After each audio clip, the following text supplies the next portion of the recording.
ਇੱਕ ਓੰਕਾਰ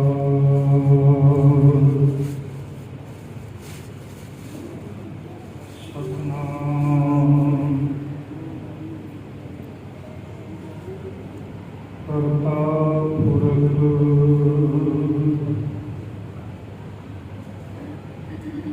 ਨਿਰਭਉ ਨਿਰਵੈਰ ਅਕਾਲ ਮੂਰਤ ਅਜੂਨੀ ਸੈਭੰ ਗੁਰ ਪ੍ਰਸਾਦ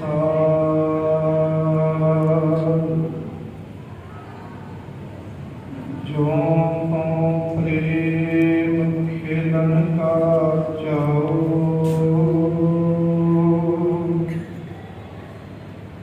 ਸਿਰ ਧਰ ਤਲੀ ਗਲੀ ਮੇਰੀ ਆਓ ਇੱਕ ਮਾਰਗ ਪੈਰ ਧਰੀਜੈ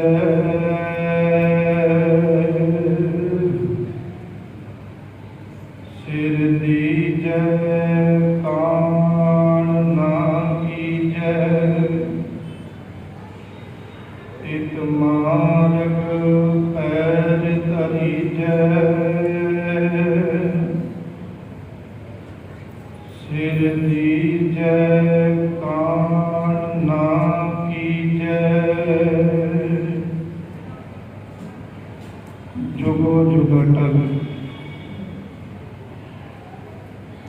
ਚੌਵਾਂ ਸ਼ਤਰ ਤਖਤ ਦੇ ਮਾਲਕ ਜ਼ਹਾਰਾ ਜ਼ਬੁਲ ਹਾਜ਼ਰਾ ਹਜ਼ੂਰ ਤਖਤ ਤੇ ਪ੍ਰਕਾਸ਼ਮਾਨ ਸ਼ਬਦ ਗੁਰੂ ਸ੍ਰੀ ਗੁਰੂ ਗ੍ਰੰਥ ਸਾਹਿਬ ਜੀ ਮਹਾਰਾਜ ਸੱਚੇ ਪਾਤਸ਼ਾਹ ਜੀ ਦੇ ਪਾਵਨ ਪਵਿੱਤਰ ਚਰਨਾਂ ਦੇ ਵਿੱਚ ਸੁਭਾਏਮਾਨ ਹੋਏ ਬੈਠੇ ਸਤ ਸੰਗੀ ਜਨੋਂ ਆਪ ਜੀ ਵੱਡੇ ਭਾਗਾਂ ਵਾਲੇ ਹੋ। ਦਸ਼ਮੇਸ਼ ਪਿਤਾ ਗੁਰੂ ਗੋਬਿੰਦ ਸਿੰਘ ਜੀ ਮਹਾਰਾਜ ਸੱਚੇ ਪਾਤਸ਼ਾਹ ਜੀ ਨੇ ਜੋ ਜ਼ੁਲਮ ਦੇ ਖਿਲਾਫ ਧਰਮ ਦੇ ਖਾਤਰ ਸਾਰਾ ਸਰਬੰਸ ਮਨੁੱਖਤਾ ਲਈ ਵਾਰ ਦਿੱਤਾ, ਕੁਰਬਾਨ ਕਰ ਦਿੱਤਾ। ਉਹਨਾਂ ਦੇ ਲੱਕ ਦੇ ਜਿਗਰ ਛੋਟੇ ਸਾਹਿਬਜ਼ਾਦੇ ਬਾਬਾ ਜ਼ੋਰਾਵਰ ਸਿੰਘ ਜੀ, ਬਾਬਾ ਫਤਿਹ ਸਿੰਘ ਜੀ ਤੇ ਮਾਤਾ ਗੁਜਰ ਜੀ, ਜਿਨ੍ਹਾਂ ਦਾ ਅੱਜ ਗੁਰਮੁਖੋ ਸ਼ਹੀਦੀ ਦਿਹਾੜਾ ਹੈ, ਅਸੀਂ ਬੜੀ ਸ਼ਰਧਾ ਭਾਵਨਾ ਦੇ ਨਾਲ ਇਸ ਅਸਥਾਨ ਤੇ ਮਨਾ ਰਹੇ ਹਾਂ। ਹੁਣੇ ਆਪ ਜੀ ਨੇ ਹਜ਼ੂਰੀ ਰਾਗੀ ਜਥੇ ਪਾਸੋਂ ਸ਼ਬਦ ਗੁਰਬਾਣੀ ਦਾ ਕੀਰਤਨ ਸਰਵਣ ਕੀਤਾ ਹੈ। ਸੋ ਆਓ ਗੁਰਮੁਖੋ ਇਤਿਹਾਸ ਦੇ ਨਾਲ ਤੁਲਨਾ ਕਰੀਏ ਕਿ ਕਿਸ ਤਰ੍ਹਾਂ ਨਿੱਕੀਆਂ ਜਿੰਦਾਂ ਵੱਡੇ ਸਾਖੇ ਕਰਦੀਆਂ ਹਨ। ਇੱਕ ਬੇਨਤੀ ਮੈਂ ਪ੍ਰਾਰੰਭ ਦੇ ਵਿੱਚ ਕਰਦੇ ਹਾਂ। ਮੈਂ ਕਥਾ ਤੁਹਾਨੂੰ ਸੁਣਾ ਦੇਣੀ ਹੈ, ਤੁਸੀਂ ਸੁਣ ਲੈਣਾ ਹੈ। ਜਦੋਂ ਤੱਕ ਤੁਸੀਂ ਮਹਿਸੂਸ ਨਹੀਂ ਕਰਦੇ ਇੱਕ ਇੱਕ ਪਲ ਵੀ ਕਿਸ ਤਰ੍ਹਾਂ ਗੁਰੂ ਦੇ ਲਾਲਾਂ ਦੇ ਉੱਤੇ ਇਹ ਸਮਾਂ ਬੀਤਿਆ ਹੋਵੇਗਾ, ਜਿਸ ਰਾਤ ਨੂੰ ਅਸੀਂ ਆਪਣੇ ਘਰ ਵਿੱਚ ਰਜਾਈਆਂ ਦੇ ਵਿੱਚ ਪਏ ਹੁੰਦੇ ਹਾਂ, ਉਹਨਾਂ ਰਾਤਾਂ ਦੇ ਵਿੱਚ ਮਾਤਾ ਗੁਜਰ ਕੌਰ ਠੰਡੇ ਬੁਰਜ ਦੇ ਵਿੱਚ ਬੈਠ ਕੇ ਆਪਣੇ ਪੋਤਰੇ ਬਾਬਾ ਫਤਿਹ ਸਿੰਘ ਤੇ ਬਾਬਾ ਜ਼ੋਰਾਵਰ ਸਿੰਘ ਜੀ ਹੁਣਾਂ ਨੂੰ ਗੁਰਬਾਣੀ ਦੇ ਨਾਲ ਜੋੜਦੇ ਪਏ ਨੇ, ਨਾਲ ਸਮਝਾਉਂਦੇ ਪਏ ਨੇ। ਪੁੱਤ ਵੇ, ਇਹ ਗੁਰੂ ਨਾਨਕ ਦਾ ਦਰ ਅੱਜ ਤੱਕ ਵੀ ਕਿਸੇ ਵੀ ਸੰਤਲਕ ਦੇ ਸਾਹਮਣੇ ਨਹੀਂ ਝੁਕਿਆ। ਸੀਸ ਤਾਂ ਕੱਟਿਆ ਜਾ ਸਕਦਾ ਹੈ, ਪਰ ਸਿਰ ਝੁਕ ਨਹੀਂ ਸਕਦਾ। ਆਓ ਗੁਰਮੁਖੋ, ਬੜੀ ਸਰਦਾ ਭਾਵਨਾ ਦੇ ਨਾਲ ਇਤਿਹਾਸ ਆਪਾਂ ਸਰਵਣ ਕਰਨਾ ਹੈ। ਸਰੀਰ ਕਰਕੇ ਆਪਾਂ ਭਾਵੇਂ ਇੱਥੇ ਬੈਠੇ ਹੋਏ ਹਾਂ, ਪਰ ਸੁਰਤ ਨੂੰ ਇੰਨੀ ਕੁ ਬਲਵਾਨ ਕਰੋ, ਆਪ ਜੀ ਸਰਹੰਦ ਵਿਖੇ ਇੰਜ ਸਮਝੋ ਜਿਵੇਂ ਸੂਬੇ ਦੀ ਕਚਹਿਰੀ ਲੱਗੀ ਹੋਈ ਹੈ, ਵਜੀਦੇ ਦੀ ਕਚਹਿਰੀ ਲੱਗੀ ਹੋਈ ਹੈ ਤੇ ਲੋਕਾਂ ਦਾ ਜੂਮ ਇਕੱਠਾ ਹੋਇਆ ਹੈ। ਉਸ ਜੂਮ ਦੇ ਵਿਚਕਾਰ ਗੁਰੂ ਪਾਤਸ਼ਾਹ ਜੀ ਦੇ ਲੱਖ ਦੇ ਜਿਗਰ ਛੋਟੇ ਸਾਹਿਬਜ਼ਾਦੇ ਖੜੇ ਹੋਏ।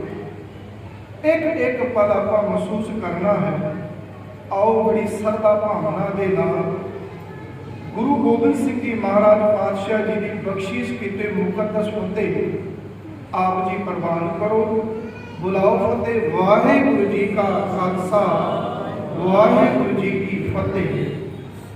ਜਦੋਂ ਆਪਾਂ ਇਤਿਹਾਸ ਦੇ ਵਰਕੇ ਪੜ੍ਹਦੇ ਹਾਂ ਕਿਸੇ ਵੀ ਧਰਮ ਦੇ, ਤੇ ਗੁਰਮੁਖੋ ਭਾਵੇਂ ਦੁਨੀਆ ਦੇ ਅੰਦਰ ਜਿੰਨੇ ਵੀ ਧਰਮ ਨੇ, ਕਿਸੇ ਵੀ ਧਰਮ ਦਾ ਇਤਿਹਾਸ ਤੁਸੀਂ ਪੜ੍ਹ ਕੇ ਵੇਖ ਲਵੋ ਕਿ ਜਿਨ੍ਹਾਂ ਦੇ ਵਾਲੀ ਨੇ ਆਪਣੇ ਧਰਮ ਦੇ ਖਾਤਰ, ਦੂਜਿਆਂ ਦੇ ਖਾਤਰ, ਆਪਣੇ ਪਰਿਵਾਰ ਨੂੰ, ਆਪਣੇ ਬੱਚਿਆਂ ਨੂੰ, ਆਪਣੇ ਆਪ ਨੂੰ ਕੁਰਬਾਨ ਕੀਤਾ। ਜਦੋਂ ਅਸੀਂ ਗੀਤਾ ਜੀ ਨੂੰ ਪੜ੍ਹਦੇ ਹਾਂ ਤੇ ਉਹਦੇ ਵਿੱਚ ਕ੍ਰਿਸ਼ਨ ਭਗਵਾਨ ਲਿਖਦੇ ਨੇ, ਯਦਾ ਯਦਾ ਧਰਮਸ਼ਯ ਗਲਾ ਨੀਰ ਭਵਤੀ ਭਰਤ। ਇਹ ਕ੍ਰਿਸ਼ਨ ਜੀ ਗੀਤਾ ਦੇ ਵਿੱਚ ਲਿਖਦੇ ਨੇ। ਯਦਾ ਯਦਾ ਦਾ ਅਰਥ ਕਰਾਂਗੇ ਜਦੋਂ ਜਦੋਂ ਇਸ ਧਰਤੀ ਦੇ ਉੱਤੇ ਜ਼ੁਲਮ ਹੋਵੇਗਾ, ਉਦੋਂ ਉਦੋਂ ਪਰਮਾਤਮਾ ਆਪਣਾ ਅਵਤਰਨ ਧਾਰਨ ਕਰਕੇ ਧਰਤੀ ਦੇ ਆ ਕੇ ਇਸ ਜ਼ੁਲਮ ਦਾ ਵਿਨਾਸ਼ ਕਰੇਗਾ। ਤੇ ਗੁਰਮੁਖੋ, ਧਰਤੀ ਦੇ ਉੱਤੇ ਇਹ ਜ਼ੁਲਮ ਹੀ ਤਾਂ ਹੋ ਰਿਹਾ ਹੈ ਕਿ ਇੱਕ ਪਾਸੇ ਉਹ ਜ਼ੁਲਮੀ ਰਾਜਾ ਔਰੰਗਜ਼ੇਬ ਉਹ ਚਾਹੁੰਦਾ ਹੈ ਕਿ ਹਿੰਦੁਸਤਾਨ ਦੇ ਅੰਦਰ ਕੇਵਲ ਇੱਕੋ ਹੀ ਧਰਮ ਹੋਵੇ, ਉਹ ਹੈ ਇਸਲਾਮ ਧਰਮ। ਹੋਰ ਕੋਈ ਦੂਜਾ ਧਰਮ ਨਹੀਂ ਹੋਣਾ ਚਾਹੀਦਾ। ਇਸ ਦੇ ਖਾਤਰ ਉਹ ਹਿੰਦੂਆਂ ਦੇ ਉੱਤੇ ਅਤਿਆਚਾਰ ਤੇ ਜ਼ੁਲਮ ਢਾਉਂਦਾ ਹੈ। ਇਤਿਹਾਸ ਦੇ ਵਿੱਚ ਲਿਖਦੇ ਨੇ ਕਿ ਇੱਕ ਇੱਕ ਦਿਨ ਦੇ ਵਿੱਚ ਸਵਾ ਮਣ ਜਨੇਊ ਇਸ ਦੇ ਤਖਤ ਦੇ ਸਾਹਮਣੇ ਸਾੜਿਆ ਜਾਂਦਾ ਸੀ। ਹੁਣ ਸਵਾ ਮਣ ਜਨੇਊ ਲਾਉਣ ਵਾਸਤੇ ਕਿੰਨੇ ਕੁ ਲੋਕਾਂ ਦਾ ਕਤਲ ਕਰਨਾ ਪਵੇਗਾ।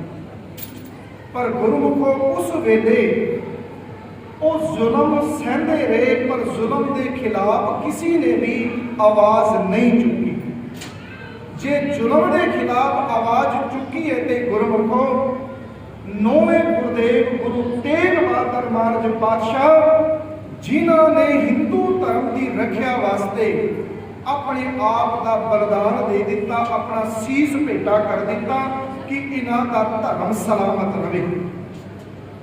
ਹੁਣ ਗੁਰਮੁਖੋ, ਜਦੋਂ ਆਪਾਂ ਇਤਿਹਾਸ ਪੜ੍ਹਦੇ ਹਾਂ, ਇੱਕ ਪਾਸੇ ਗੁਰੂ ਗੋਬਿੰਦ ਸਿੰਘ ਜੀ ਮਹਾਰਾਜ ਪਾਤਸ਼ਾਹ ਜੀ ਆਪ ਹਨ, ਤੇ ਦੂਜੇ ਪਾਸੇ ਜਦੋਂ ਆਪਾਂ ਇਸਲਾਮ ਧਰਮ ਨੂੰ ਪੜ੍ਹਦੇ ਹਾਂ ਨਾ, ਇਸਲਾਮ ਧਰਮ ਦੇ ਜਿਹੜੇ ਵਾਲੀ ਨੇ ਮੁਹੰਮਦ ਸ਼ਰੀਫ, ਮੁਹੰਮਦ ਸਾਹਿਬ, ਜਦੋਂ ਕਰਬਲਾ ਦਾ ਮੈਦਾਨ ਦੀ ਜੰਗ ਹੋਈ ਨਾ, ਕਰਬਲਾ ਦੇ ਮੈਦਾਨ ਦੀ, ਇਹਦੇ ਵਿੱਚ ਮੁਹੰਮਦ ਸਾਹਿਬ ਦਾ ਇੱਕ ਦੋਤਰਾ ਹੈ ਜਿਸ ਨੂੰ ਜ਼ਾਲਮਾਂ ਨੇ ਕੋਹ ਕੇ ਮੁਹੰਮਦ ਸਾਹਿਬ ਦੇ ਸਾਹਮਣੇ ਸ਼ਹੀਦ ਕਰ ਦਿੱਤਾ ਸੀ।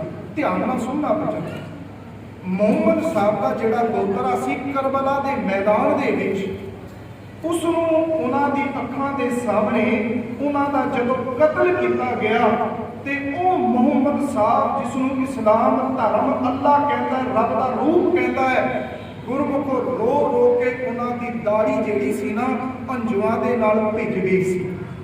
ਆਪਣੇ ਦੋਤਰੇ ਨੂੰ ਮ੍ਰਿਤਕ ਹਾਲਾਤ ਦੇ ਵਿੱਚ ਮੁਹੰਮਦ ਸਾਹਿਬ ਨਹੀਂ ਦੇਖ ਪਾਏ ਸਨ। ਉਹਨਾਂ ਨੇ ਘੁੱਟਣੇ ਦੇਖ ਦਿੱਤੇ ਸਨ ਕਰਬਲਾ ਦੇ ਮੈਦਾਨ ਦੇ ਵਿੱਚ। ਜਦੋਂ ਅਸੀਂ ਹਿੰਦੂ ਧਰਮ ਨੂੰ ਪੜ੍ਹਦੇ ਹਾਂ हिंदू धर्म के अंदर जदों असी गुरमुख राजा दशरथ नूं पढ़ते हाँ तो आप जी नूं पता है कि जदों उन्होंने मतरी माँ ने श्री रामचंद्र जी की 14 साल का बनवास उन्होंने दिता गया तो राजा दशरथ देड़ा है अपने बच्चियों का विछोड़ा नहीं सह सकिया सी, मकान तो कूद के उसने अपने प्राण त्याग दिते सी। ये इतिहास है। इसी तरह जदों असी कुरुक्षेत्र का जंग पढ़ते हाँ ये अर्जुन जिसनों यह महावत हासिल सी कि इसका वार कदे भी खाली नहीं जाता सी, जेड़ा अखा बंद करके मच्छी की अख विच तीर मार सकता सी। पर जदों कुछ कुरुक्षेत्र का जंग होया एदा पुत्र अभिमन्यु मारिया गया ते अर्जुन ने कह दिता कृष्ण भगवान नूं कि अज तो बाद मैं युद्ध नहीं करांगा, धनुष जेड़ा सी वो धरती ते सुट दिता सी। हुण आओ तुसीं सिख इतिहास पर चमकौर की गढ़ी विखे दशमेश पिता गुरु गोबिंद सिंह जी महाराज एक पासे 40 सिंह हैं ते एक पासे 10 लाख फौज है। कमाल की बात है, गिनती के 40 सिंह ने, उधर 10 लाख फौज है। ते जेड़े बचन गुरु गोबिंद सिंह जी कहे सन ना कि मैं चिड़िया से मैं बाज उड़ावा, 1.25 लाख से एक लड़ावा, तबे गोबिंद सिंह नाम का मामा, जो वचन गुरु गोबिंद सिंह जी ने कहे सन वो तुहाडे सामने पूरे करके दिखाए। कौन है इहो जिहा पिता कि सामने मौत खलोती होवे ते पता है कि इस जंग के अंदर जे असीं अपने बच्चे को भेजांगे तो इन्होंने मुड़ के वापस नहीं आना। पर धन ने गुरु गोबिंद सिंह जी महाराज अपने बड़े साहिबजादे लखते जिगर बाबा अजीत सिंह जी नूं अपने हथी जंग में तोड़ दे। उधर बाबा अजीत सिंह जी शहीदी का जाम पींदे ने, उन्होंने सीने विच तीर मारे जाते हैं, नेजे मारे जाते हैं। पर दशमेश पिता गुरु गोबिंद सिंह जी महाराज आप चमकौर की गढ़ी के उत्ते खलो के जयकारे छड्डदे पए। इतिहास है सिख कौम का। उन्होंने सपुत्र बाबा जुझार सिंह जी जो बाबा अजीत सिंह जी शहीद हो गए, मैं छोटे साहिबजादे वाली आना थोड़ा जा इतिहास में पहला अर्ज करता हूँ।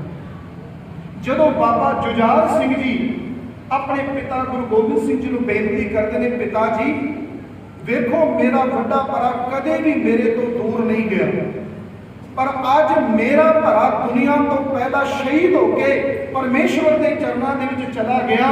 मेरे को मेरे भरा का यह विछोड़ा नहीं, जिथे मेरा भरा युद्ध जंग के मैदान के जूझ के शहीद होया, पिता मैं भी जूझ के शहीद होना चाहता। ये इतिहास है। ते गुरु गोबिंद सिंह जी महाराज जी के वचन बड़ा केड़े सन। वो कहते सन जो बाबा जुझार सिंह जी ने कहा भी पिता जी मैं जूझ के शहीद होना चाहता, तुसी मेरा नाम जुझार सिंह रखा। ते उस वेले गुरु गोबिंद सिंह जी महाराज अपने हथी बाबा जुझार सिंह जी को सवारते ने, तैयार करते हैं जंग में भेजण वास्ते। ते जदों तैयार करते हैं ना, उन्होंने सीस के उत्ते सोनी दस्तार सजाते दशमेश पिता, उन्होंने मस्तक के उत्ते बड़ी सोहनी कलगी लाई जाती है। तो जो पूरे तैयार हो गए ने जंग वास्ते, उस वेले आप सतगुरु जी अपने कमर कशे तो एक खंजर जेड़ा ना बाबा जुझार सिंह जी के हाथ में थमाते हैं।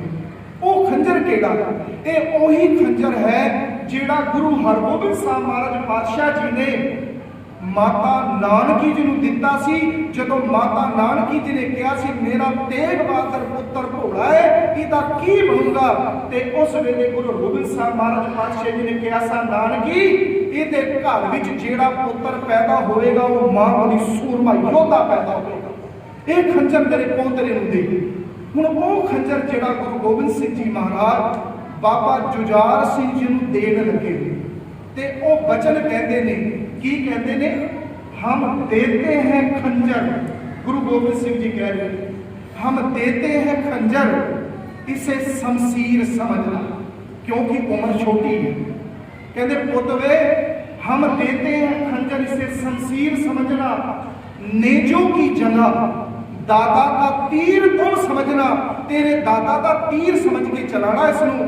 नेजो की जगह दादा का तीर तुम समझना, जितने मरे इनसे उन्हें बेपीर समझना। बेपीर का अर्थ है जेड़े जुल्मी बंदे ने, उन्हें बेपीर समझना। अगर जख्म आए कलेजे में, पुत जंग लड़ते हैं, कोई तेरे ते वार करे, तेरे सीने में जख्म आ जाए, अगर जख्म आए सीने में, उफ मेरी जान मुंह से कभी नहीं उचलती। पुत वे तू मैदान में जा रहा है, जेड़े तेरे खंजर तो मरनगे वो बेपीर समझ के मारी, पर जदों जालमा दा तीर तेरे सीने में आके बजे ना, पुत वे सी नहीं उचारनी करनी अपने मुंह तो। जब तीर कलेजे में लगे, उफ मेरी जान मुंह से कभी नहीं उचलना। ख्वाहिश है, गुरु गोबिंद सिंह जी कह रहे पुत वे मैनू तेरे ते एक ख्वाहिश है, ख्वाहिश है कि हम तुम्हें खंजर चलाते हुए देखे।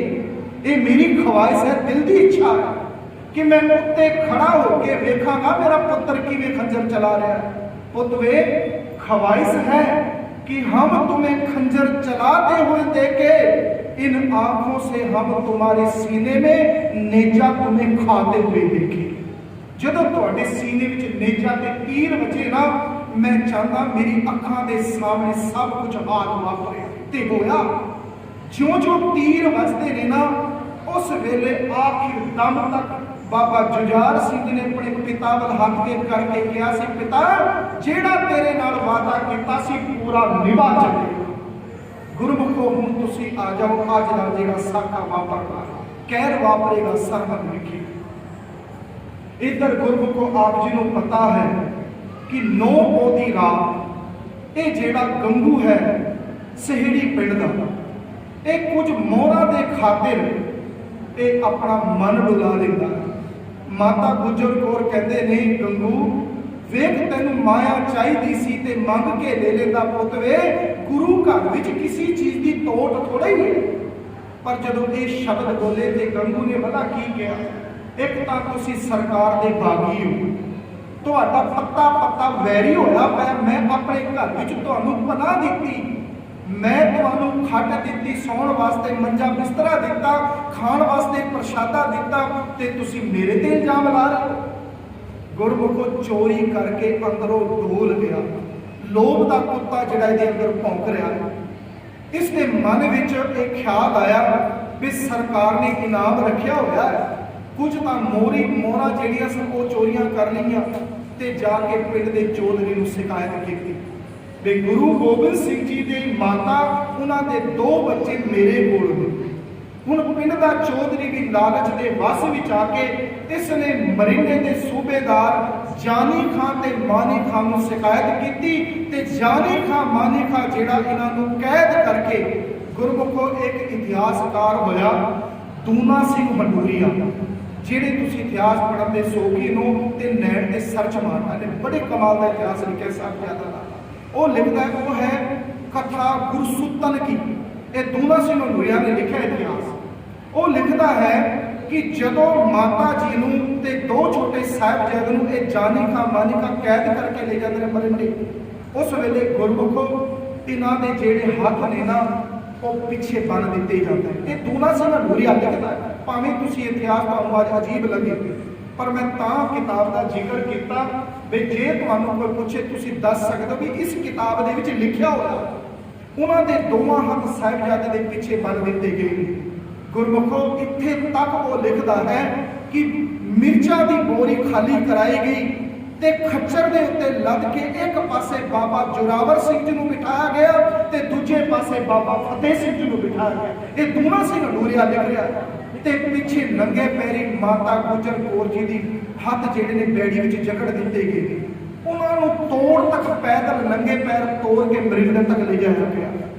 गुरमुखो 10 पौह दी दिन इन्हों सरहद विखे पेश किया गया। उदों जदों वजीर खां बड़ा खुश है क्योंकि इसनूं भुलेखा पै गया कि असी गुरु गोबिंद सिंह जी महाराज जी का सिर वड़ लिया, वो सिर गुरु गोबिंद सिंह जी महाराज जी का नहीं, वो गुरु का अत का प्यारा सिख भाई संगत सिंह जी का सी, ਜਦੋਂ ਗੁਰੂ ਗੋਬਿੰਦ ਸਿੰਘ ਜੀ ਮਹਾਰਾਜ ਕੱਚੀ ਗਲੀ ਛੱਡਦੇ ਨੇ ਤੇ ਆਪਣੀ ਕਲਗੀ ਭਾਈ ਸੰਗਤ ਸਿੰਘ ਦੇ ਸੀਸ ਤੇ ਲਾਉਂਦੇ, ਕਿਉਂਕਿ ਸ਼ਕਲ ਦੋਵਾਂ ਦੀ ਸੇਮ ਸੀ। ਤੇ ਵਜ਼ੀਰ ਖਾਨ ਬੜਾ ਖੁਸ਼ ਜਦੋਂ ਉਹਨੇ ਕੱਪੜਾ ਚੁੱਕਿਆ ਤੇ ਧਿਆਨ ਨਾਲ ਵੇਖਿਆ, ਉਹਦਾ ਸਿੰਘਾਸਨ ਵੀ ਹਿੱਲ ਗਿਆ ਤੇ ਜਿਸ ਸਿਰ ਨੂੰ ਮੈਂ ਗੁਰੂ ਗੋਬਿੰਦ ਸਿੰਘ ਦਾ ਸਿਰ ਸਮਝ ਰਿਹਾ ਸੀ, ਇਹ ਸਿਰ ਗੁਰੂ ਗੋਬਿੰਦ ਸਿੰਘ ਜੀ ਦਾ ਨਹੀਂ। ਉਸੇ ਵਕਤ ਤੇ ਜਾਨੀ ਖਾਂ ਮਾਨੀ ਖਾਂ ਪਹੁੰਚਦੇ ਨੇ ਤੇ ਕਹਿੰਦੇ ਨੇ ਵਜ਼ੀਰ ਖਾਨ ਉਦਾਸ ਕਿਉਂ? ਕਹਿੰਦੇ ਜਿਸ ਸਿਰ ਨੂੰ ਮੈਂ ਗੁਰੂ ਗੋਬਿੰਦ ਸਿੰਘ ਜੀ ਦਾ ਸਿਰ ਸਮਝ ਰਿਹਾ ਸੀ, ਉਹ ਸਿਰ ਗੁਰੂ ਗੋਬਿੰਦ ਸਿੰਘ ਜੀ ਦਾ ਨਹੀਂ। ਕਹਿੰਦੇ ਘਬਰਾਉਣ ਦੀ ਕੋਈ ਲੋੜ ਨਹੀਂ ਵਜ਼ੀਰ ਖਾਨ, ਗੁਰੂ ਗੋਬਿੰਦ ਸਿੰਘ ਜੀ ਦੀ ਮਾਂ ਤੇ ਉਹਨਾਂ ਦੇ ਦੋ ਛੋਟੇ ਸਾਹਿਬਜ਼ਾਦੇ ਸਾਡੀ ਕੈਦ ਵਿੱਚ ਨੇ। ਤੇ ਵੇਖੀ ਹਰ ਮਾਂ ਬਾਪ ਜਿਹੜਾ ਪੁੱਤਰਾਂ ਦੇ ਪ੍ਰੇਮ ਵਿੱਚ ਖਿੱਚ ਕੇ ਡੋਲ ਜਾਂਦਾ ਹੈ, ਕਿਸ ਤਰ੍ਹਾਂ ਗੋਬਿੰਦ ਸਿੰਘ ਸਾਡੇ ਕਦਮਾਂ ਦੇ ਵਿੱਚ ਸਿਰ ਝੁਕਾਵੇਗਾ ਤੇ ਆਪਣੇ ਘੁੱਟਣੇ ਟੇਕ ਦੇਵੇਗਾ। ਤੁਸੀਂ ਘਬਰਾਓ ਨਾ। ਹੁਣ 10 ਪੋਹ ਦੀ ਰਾਤ ਫੈਸਲਾ ਹੋ ਗਿਆ ਇਹਨਾਂ ਨੂੰ ਕਿੱਥੇ ਰੱਖਿਆ ਜਾਵੇ। ਤੇ ਵਜ਼ੀਰ ਖਾਨ ਨੇ ਕਿਹਾ ਵੀ ਇਹਨਾਂ ਨੂੰ ਠੰਡੇ ਬੁਰਜ ਵਿੱਚ ਰੱਖਿਆ ਜਾਵੇ। ਮੈਂ ਥੋੜਾ ਜਿਹਾ ਅਰਜ਼ ਕਰਾਂ, ਇਹ ਪਹਿਲੇ ਵਾਲਾ ਠੰਡਾ ਬੁਰਜ ਨਹੀਂ ਹੈ ਜਿਹੜਾ ਤੁਸੀਂ ਦਰਸ਼ਨ ਕਰਦੇ, ਉਹ ਬੁਰਜ ਨਹੀਂ, ਉਹ ਢਾਹ ਕੇ ਦੁਬਾਰਾ ਬਣਾਇਆ ਗਿਆ। ਪਰ ਗੁਰਮੁਖ ਨੂੰ ਨਹੀਂ ਢਾਹਣਾ ਚਾਹੀਦਾ ਸੀ। ਪਤਾ ਤੇ ਲੱਗੇ ਨਾ ਜਿੱਥੇ ਗੁਰੂ ਦੇ ਲਾਲਾਂ ਦੇ ਕਦਮ ਪਏ ਨੇ, ਜਿਹੜੀਆਂ ਰਾਤਾਂ ਮਾਤਾ ਗੁਜਰ ਕੌਰ ਜੀ ਨੇ ਬੈਠ ਕੇ ਗੁਜ਼ਾਰੀਆਂ, ਉੱਥੇ ਮਹਿਸੂਸ ਕੀਤਾ ਜਾ ਸਕਦਾ ਸੀ ਗੁਰਮੁਖੋਂ ਉਹ ਢਾਹਣਾ ਨਹੀਂ ਚਾਹੀਦਾ ਸੀ। ਉਸ ਵੇਲੇ ਉਸਨੇ ਫੈਸਲਾ ਕੀਤਾ ਵੀ ਇਹਨਾਂ ਨੂੰ ਠੰਡੇ ਬੁਰਜ ਵਿੱਚ ਰੱਖਿਆ ਜਾਵੇ।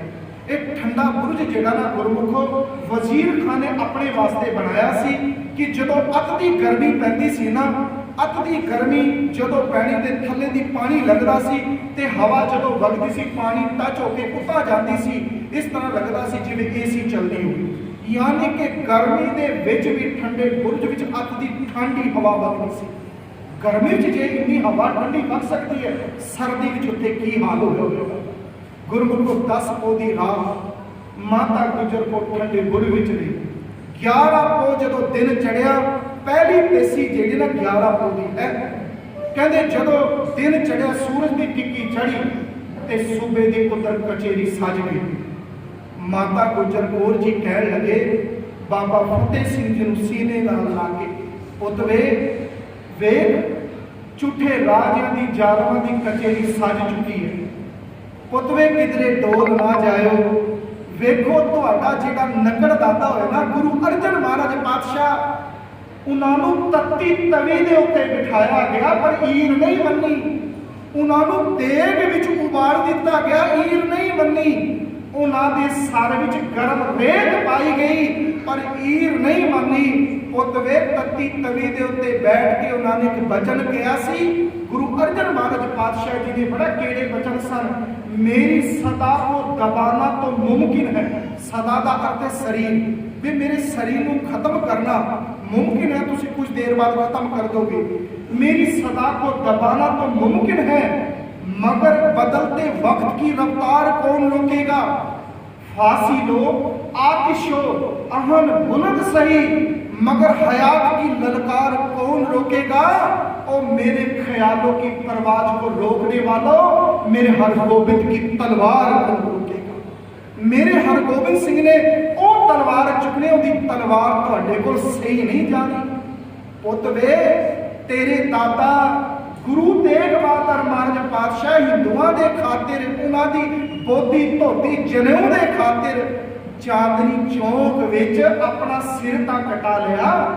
ते वेखो जालम उन्होंने सामने तिखियां तलवारां करते पे ने, डराउंदे सन तुहाडे दादा नूं, पर बचन बड़ा केड़े गए सन गुरु तेग बहादुर जी ने।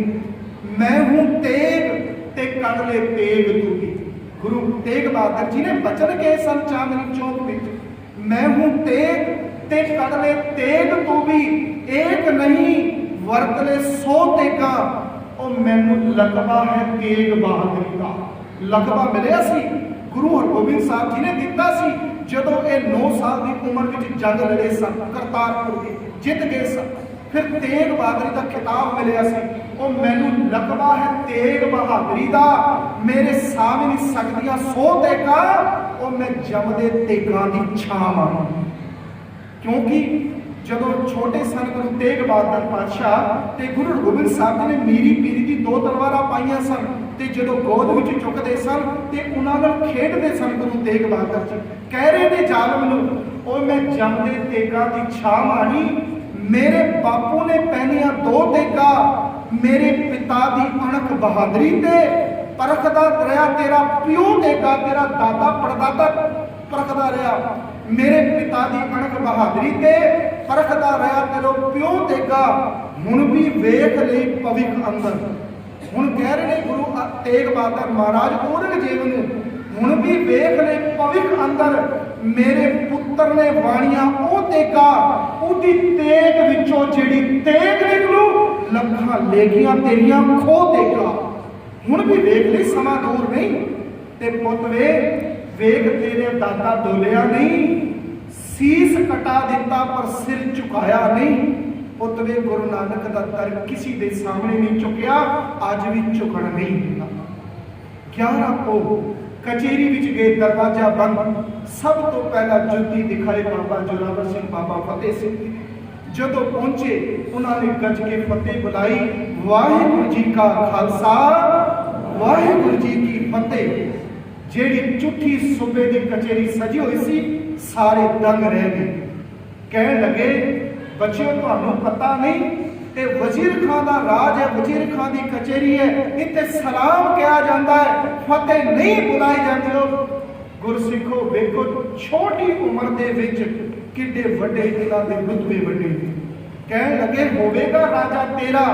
ਵੇਖ ਸਾਡੀ ਦਾਦੀ ਮਾਂ ਨੇ ਇੱਕੋ ਗੱਲ ਸਿਖਾਈ ਹੈ ਕਿ ਦੁਨੀਆ ਦੇ ਵਿੱਚ ਇੱਕੋ ਤਖਤ ਵੱਡਾ ਹੈ, ਵੱਡਾ ਤੇਰਾ ਦਰਬਾਰ, ਸੱਚਾ ਤੁਧ ਤਖਤ, ਸਿਰ ਸਾਹਾ ਪਾਤਸ਼ਾਹ, ਨੇਚਰ ਚੌੜ ਛੱਤ। ਦਾਦੀ ਮਾਂ ਕਹਿੰਦੀ ਸੀ, ਤੁਮ ਹੋ ਸਭ ਰਾਜਨ ਕੇ ਰਾਜਾ, ਆਪੇ ਆਪ ਗਰੀਬ ਨਿਵਾਜਾ।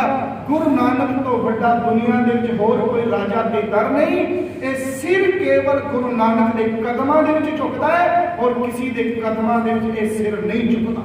ਇੱਥੇ ਬੜੀ ਪਿਆਰੀ 2 ਸਤਰਾਂ ਲਿਖਿਆ ਗੁਰਮੁਖੋ, ਉਹ ਲਿਖਦੇ ਨੇ, ਜੋ ਸਿਰ ਹਰ ਦਰ पे ਝੁਕ ਜਾਏ ਉਸੇ ਸਰ ਨਹੀਂ ਕਹਿੰਦੇ। ਉਹ ਗੁਰਮੁਖੋ ਅੱਜ ਅਸੀਂ ਕਿੱਧਰ ਜਾ ਰਹੇ ਹਾਂ? ਸਾਡਾ ਸਿਰ ਮੜੀਆਂ ਦੇ ਅੱਗੇ ਝੁਕ ਰਿਹਾ ਹੈ, ਸਾਡਾ ਸਿਰ ਕਿਧਰੇ ਗੁਰਮੁਖੋ ਦਰਖਤਾਂ ਦੇ ਅੱਗੇ ਝੁਕ ਰਿਹਾ ਹੈ, ਸਾਡਾ ਸਿਰ ਦੇਵਦਾਰੀ ਗੁਰੂਆਂ ਦੇ ਅੱਗੇ ਝੁਕ ਰਿਹਾ ਹੈ। ਇੱਥੇ ਬਾਬਾ ਫਤਿਹ ਸਿੰਘ ਜੀ ਕਹਿ ਰਹੇ ਨੇ, ਸਿਰ ਕੇਵਲ ਗੁਰੂ ਨਾਨਕ ਦੇ ਬੂਹੇ ਦੇ ਅੱਗੇ ਝੁਕੇਗਾ, ਸਿਰ ਕਟਾ ਦੇਵਾਂਗੇ ਪਰ ਸਿਰ ਝੁਕਾਵਾਂਗੇ ਨਹੀਂ। ਗੁਰਮੁਖੋ 11 ਪੋਹ ਦਾ ਦਿਨ ਦੇ ਵਿੱਚ ਜਦੋਂ ਸਾਹਿਬਜ਼ਾਦੇ ਨੂੰ ਬੜੇ ਲਾਲਚ ਦਿੱਤੇ ਗਏ ਤੇ ਕਿਹਾ ਵੀ ਤੁਹਾਨੂੰ ਜੀਵਨ ਦੇ ਦੇਵਾਂਗੇ, ਤੇ ਉਸੇ ਵੇਲੇ ਉਸੇ ਅਦਾਲਤ ਦੇ ਵਿੱਚ ਗੁਰਮੁਖੋ ਸ਼ੇਰ ਮੁਹੰਮਦ ਖਾਨ ਵੀ ਬੈਠਾ ਹੋਇਆ। ਇੱਕ ਹੈ ਸ਼ੇਰ ਮੁਹੰਮਦ ਖਾਨ ਜਿਹਨੇ ਹਾਂ ਦਾ ਨਾਰਾ ਮਾਰਿਆ ਤੇ ਰਹਿੰਦੀ ਦੁਨੀਆ ਦੇ ਵਿੱਚ ਗੁਰਮੁਖੋ ਦੀ ਸੋਭਾ ਸੇ ਕਰਦਾ ਰਹਾਂਗੇ। ਤੇ ਵਜ਼ੀਰ ਖਾਨ ਨੂੰ ਕਹਿੰਦੇ, ਵਜ਼ੀਰ ਖਾਨ ਕਹਿੰਦੇ, ਦੇਖ ਸ਼ੇਰ ਮੁਹੰਮਦ ਖਾਨ ਤੇਰੇ ਭਰਾ ਨੂੰ, ਨਾਰ ਖਾਨ ਨੂੰ, ਇਹਨਾਂ ਦੇ ਪਿਤਾ ਨੇ ਚਮਕੌਰ ਦੀ ਗੜੀ ਵਿੱਚ ਮਾਰ ਦਿੱਤਾ ਸੀ। ਦੇਖ ਤੇਰੇ ਕੋਲ ਮੌਕਾ ਹੈ, ਇਹਨਾਂ ਬੱਚਿਆਂ ਨੂੰ ਮਾਰ ਕੇ ਤੂੰ ਬਦਲਾ ਲੈ ਸਕਦਾ ਹੈ। ਤੇ ਸ਼ੇਰ ਮੁਹੰਮਦ ਖਾਨ ਕਹਿੰਦਾ, ਇਹ ਕੁਰਾਨ ਸ਼ਰੀਫ ਤੋਂ ਖਿਲਾਫ ਹੈ, ਇਸਲਾਮ ਤੋਂ ਖਿਲਾਫ ਹੈ। ਹਾਂ, ਮੇਰੀ ਦੁਸ਼ਮਣੀ ਇਹਨਾਂ ਦੇ ਪਿਤਾ ਨਾਲ ਜੰਗ ਲੜਾਂਗਾ। ਉਹ ਵੇਖ ਵਜ਼ੀਰ ਖਾਨ, ਬੱਚੇ ਛੋਟੇ ਨੇ, ਇਹਨਾਂ ਦੇ ਉੱਤੇ ਕਹਿਰ ਨਾ ਕਰਨਾ, ਨਾ ਜ਼ੁਲਮ ਢਾ। ਦੂਨਾ ਸਿੰਘ ਹੰਡੂਰੀਆ ਲਿਖਦਾ ਹੈ ਕਿ 11 ਪੋਹ ਦੇ ਦਿਨ ਇਹਨਾਂ ਦੇ ਉੱਤੇ ਗੁਲੇਲਾਂ ਦੇ ਨਿਸ਼ਾਨੇ ਲਾਏ ਗਏ, ਸ਼ਮਕਾਂ ਨਾਲ ਕੁੱਟਿਆ ਗਿਆ। ਜਦੋਂ ਗੁਲੇਲਾਂ ਨਾਲ ਨਿਸ਼ਾਨੇ ਲਾਏ ਗਏ ਤੇ ਇੱਕ ਵੱਡਾ ਜਿਹੜਾ ਸੀ ਨਾ ਗੁਲੇਲ ਦਾ, ਉਹ ਬਾਬਾ ਫਤਿਹ ਸਿੰਘ ਜੀ ਦੀ ਸੱਜੀ ਅੱਖ ਤੇ ਵੱਜਿਆ। ਅੱਖ ਜਿਹੜੀ ਸੁੱਜ ਚੁੱਕੀ ਹੈ, ਤਨ ਦੇ ਉੱਤੇ ਨੀਲ ਪੈ ਗਏ ਨੇ। ਤੇ ਗੁਰਮੁਖੋ ਜਦੋਂ ਵਾਪਸ ਦਾਦੀ ਕੋਲ ਪਰਤੇ ਤੇ ਦਾਦੀ ਮਾਂ ਨੂੰ ਕਹਿੰਦੇ ਨੇ, ਦਾਦੀ ਮਾਂ ਵੇਖ ਅਸੀਂ ਝੁਕੇ ਨਹੀਂ। ਦਾਦੀ ਮਾਂ ਬੜਾ ਝੁਕਾਉਣਾ ਚਾਹੁੰਦਾ ਸੀ ਪਰ ਅਸੀਂ ਆਪਣਾ ਸਿਰ ਉਤਾਰ ਰੱਖਿਆ। ਜਦੋਂ ਮਾਤਾ ਗੁਜਰ ਕੌਰ ਨੇ ਕੋਲ ਬੁਲਾਇਆ ਤੇ ਦੇਖਦੇ ਨੇ ਤਨ ਦੇ ਉੱਤੇ ਨੀਲ ਪਏ ਹੋਏ, ਜ਼ਖਮੀ ਹੋਇਆ ਪਿਆ ਦਾ ਸਰੀਰੋ। ਵੇਖੋ ਗੁਰਮੁਖੋ 11 ਪੋਹ ਦੀ ਰਾਤ 12 ਪੋਹ ਦਾ ਦਿਨ ਚੜ੍ਹਿਆ। ਜਦੋਂ 11 ਪੋਹ ਦੀ ਰਾਤ ਬੀਤੀ ਗੁਰਮੁਖੋ, ਇਸੀ ਸਮੇਂ ਦੇ ਵਿੱਚ ਮੋਤੀ ਮਹਿਰਾ, ਇਸ ਨੂੰ ਪਤਾ ਲੱਗਿਆ ਵੀ ਗੁਰੂ ਦੇ ਲਾਲਾਂ ਦੇ ਉੱਤੇ ਤਸੀਹੇ ਢਾਏ ਜਾ ਰਹੇ ਨੇ। ਇਹਨਾਂ ਨੂੰ ਠੰਡੇ ਬੁਰਜ ਵਿੱਚ ਰੱਖਿਆ। ਧੰਨ ਭਾਈ ਮੋਤੀ ਮਹਿਰਾ, ਭਾਈ ਟੋਡਰ, ਜਿਨ੍ਹਾਂ ਨੇ ਗੁਰੂ ਦੇ ਲਾਲਾਂ ਦੀ ਸੇਵਾ ਕੀਤੀ। ਮੋਤੀ ਮਹਿਰਾ ਜਾ ਕੇ ਆਪਣੇ ਪਰਿਵਾਰ ਵਿੱਚ ਕਹਿੰਦਾ ਇਹਦੇ 2 ਬੱਚੇ ਸਨ, ਇੱਕ ਬੱਚੀ ਸੀ 4 ਸਾਲ ਦੀ, ਇੱਕ ਇਹਦਾ ਪੁੱਤਰ ਸੀ ਤਕਰੀਬਨ 5-6 ਸਾਲ ਦਾ। ਤੇ ਅੱਜ ਇਹਨੇ ਘਰ ਵਿੱਚ ਜਾ ਕੇ ਪ੍ਰਸ਼ਾਦਾ ਨਹੀਂ ਛਕਿਆ। ਘਰ ਵਾਲੀ ਕਹਿਣ ਲੱਗੀ ਤੁਸੀਂ ਪ੍ਰਸ਼ਾਦਾ ਕਿਉਂ ਨਹੀਂ ਛਕਦੇ, ਤੁਹਾਡੇ ਅੱਖਾਂ ਵਿੱਚ ਪਾਣੀ ਕਿਉਂ?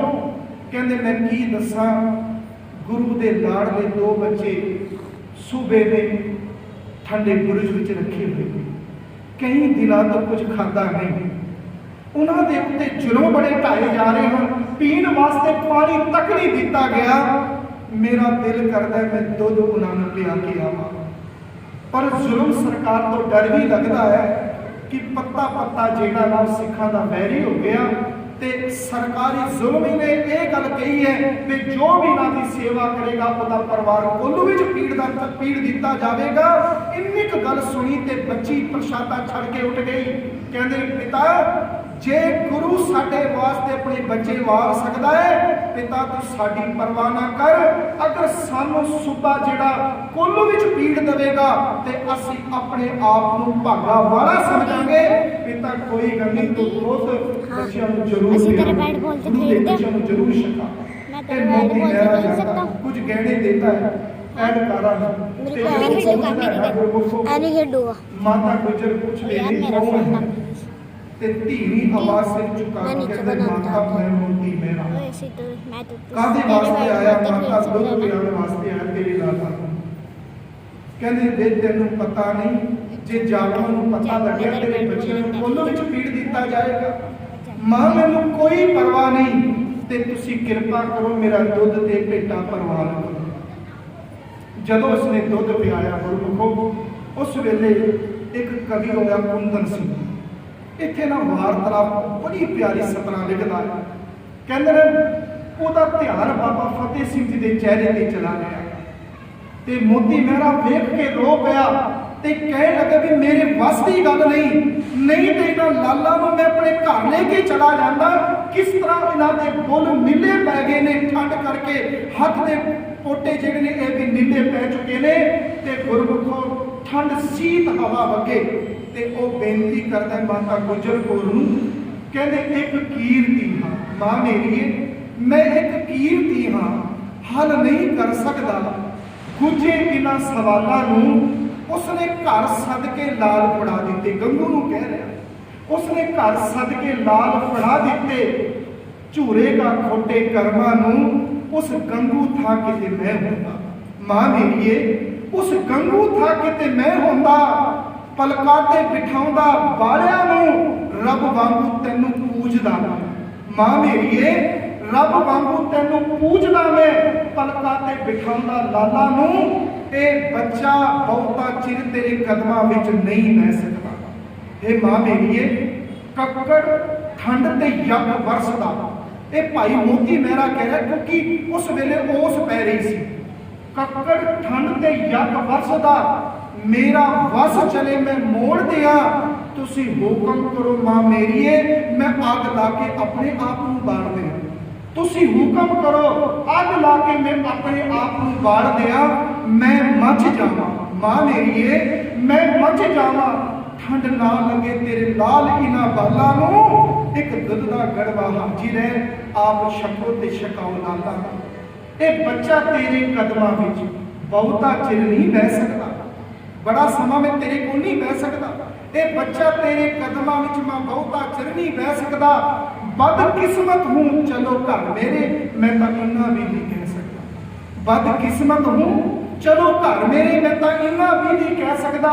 ਨਹੀਂ ਤਾਂ ਪਾਲਕੀ ਵਿੱਚ ਬਿਠਾ ਕੇ ਘਰ ਲੈ ਜਾਂਦਾ ਲਾਲਾ ਨੂੰ। ਇੱਕ ਦੁੱਧ ਦਾ ਗੜਵਾ ਹਾਜ਼ਰ ਹੈ, ਆਪ ਛਕਾਓ ਤੇ ਛਕੋ ਲਾਲਾ। ਮੋਤੀ ਮਹਿਰਾ ਨੇ ਦੁੱਧ ਦੀ ਸੇਵਾ ਕੀਤੀ। ਅੱਜ ਦਾ ਦਿਨ ਗੁਰਮੁਖ ਚੜਿਆ, ਸਜ਼ਾ ਸੁਣਾਈ ਗਈ ਸੀ 12 ਪੋਹ ਦੇ ਦਿਨ ਵਿੱਚ। ਇਹਨਾਂ ਨੂੰ ਜਿਉਂਦੇ ਜਿੰਨੀਆਂ ਦੇ ਵਿੱਚ ਚਿੜ ਦਿੱਤਾ। ਸੂਰਜ ਦੀ ਟਿੱਕੀ ਚੜੀ। ਇੱਧਰ ਮਾਤਾ ਗੁਜਰ ਕੌਰ ਜੀ ਆਪਣੇ ਲਾਲਾ ਨੂੰ ਸਵਾਰਦੇ ਪਏ ਨੇ। ਇੰਝ ਸਵਾਰਦੇ ਨੇ ਜਿਸ ਤਰ੍ਹਾਂ ਸਾਡਾ ਬੱਚਾ ਗੁਰਮੁਖ ਗਿਆਨ ਵਾਸਤੇ ਜਾਂਦਾ ਹੈ, ਘੋੜੀ ਚੜ੍ਹਦਾ। ਅਸੀਂ ਬੜੇ ਚਾਅ ਵਿੱਚ ਹੁੰਦੇ ਹਾਂ। ਇਸ ਤਰ੍ਹਾਂ ਮਾਤਾ ਗੁਜਰ ਕੌਰ ਜੀ ਬਾਬਾ ਫਤਿਹ ਸਿੰਘ ਜੀ ਦੀ ਕੇਸਾਂ ਵਿੱਚ ਕੰਘੀ ਕਰਦੇ ਨੇ।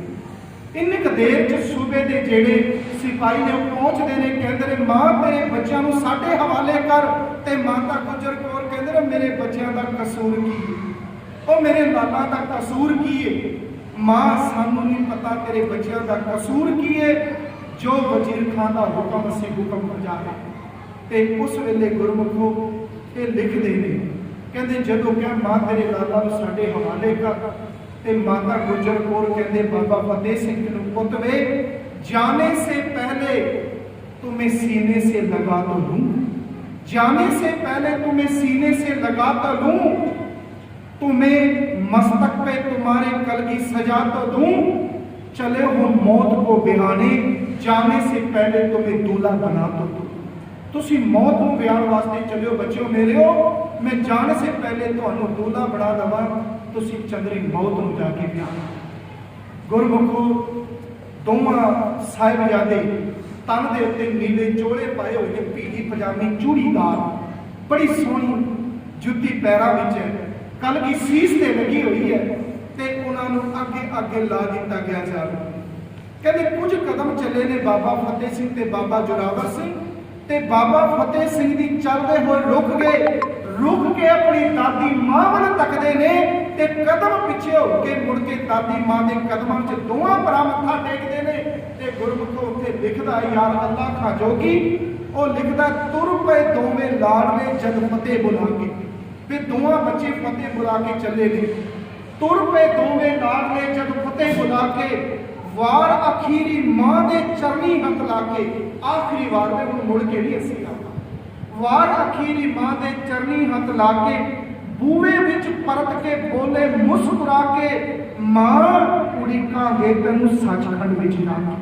ये बाबा फतेह सिंह जी कह रहे हैं, बूवे विच परत के बोले मुस्कुरा के, मां उड़ीकांगे तैनूं सचखंड विच जाके, पर ना आउना तुसां ने बहुता चिर ला के, तुसीं लेट ना हो जाओ, पर ना आउना तुसां ने बहुता चिर ला के, नहीं ते रुस कोई तेरा फतेह सिंह, तैनूं मिन्नत कर कर पऊ मनाना, तेरे बाजो लोरियां दस किन्ने सुनावा।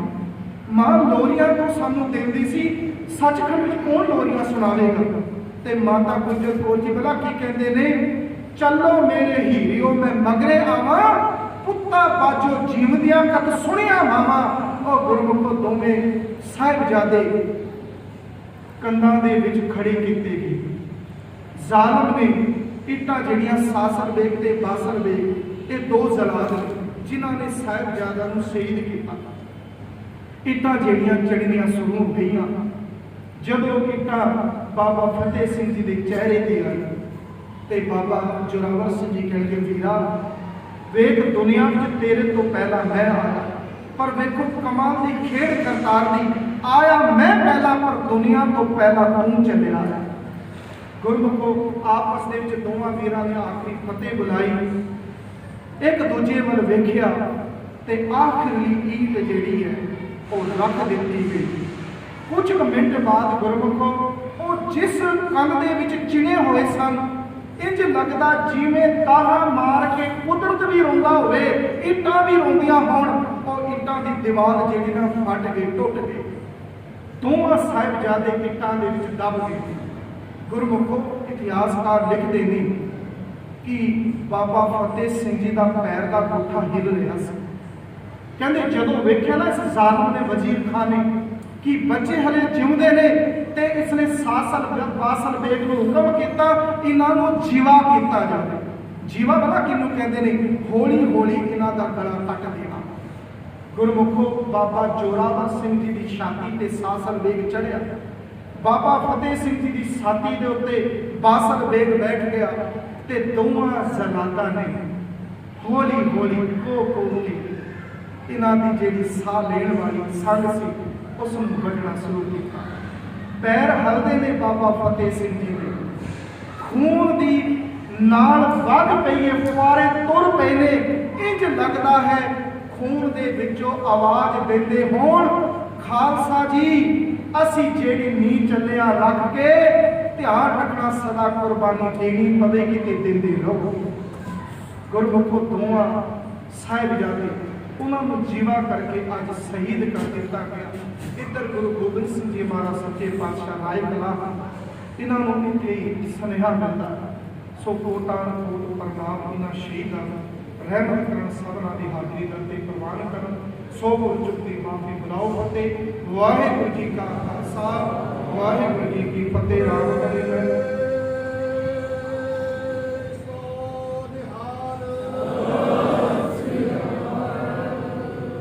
निशाला तेजर दिगुकार सतगुर प्रसाद अनंत भया मेरी माए सतगुरु मैं पाया।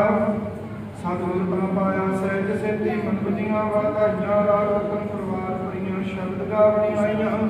शब्द उतर गाव हरि तेरा अर्जनी नसाया कह नानक अनंद होवा सतगुरु मैं पाया। ए मन मेरे आत्म सदा रहो हर नाते हर नाम तुम मन मेरे दुख सब विसारना। अंगीकार को करे तेरा